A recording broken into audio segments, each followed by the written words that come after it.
Alors encore un commentaire qui montre vraiment l'ignorance de son auteur, qui n'est vraiment pas à la hauteur. Car ce n'est pas la première fois que je vois cela, comme quoi le fait que nous nous dirigeons en direction de la Mecque, cela voudrait dire que nous faisons en fait de l'idolâtrie. Comme si on priait la Mecque au lieu d'Allah, subhanahu wa ta'ala. Si le fait de se prosterner en direction de la Mecque ferait de nous des idolâtres, tu as fait de Daniel un idolâtre aussi. Car Daniel s'était tourné vers Jérusalem pour adorer Dieu.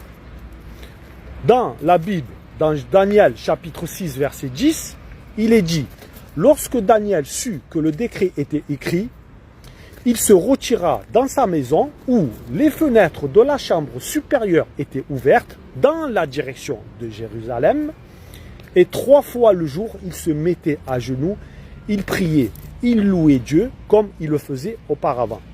Donc je te pose la question, Daniel serait-il un idolâtre aussi? La Mecque n'est qu'une direction pour prier. D'ailleurs, que dit-on-nous dans nos prières lorsqu'on se dirige vers la Mecque?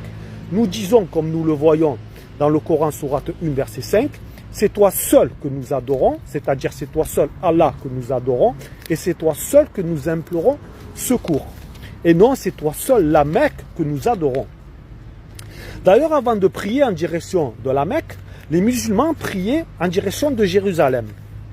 Dans le Coran, dans la sourate 2, verset 143, il est dit: les faibles d'esprit parmi les gens vont dire qui les a détournés de la direction vers laquelle ils s'orientaient auparavant. Dit: c'est à Allah qu'appartient le levant et le couchant. Il guide qui il veut vers un droit chemin. Dans le Coran, sourate 106, verset 3, qu'ils adorent donc le Seigneur de cette maison. Cela veut dire qu'ils adorent que Allah et non sa maison.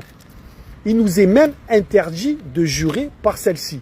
On rapporte qu'Ibn Omar radiyallahu anhu a entendu quelqu'un dire: non, par la Kaaba.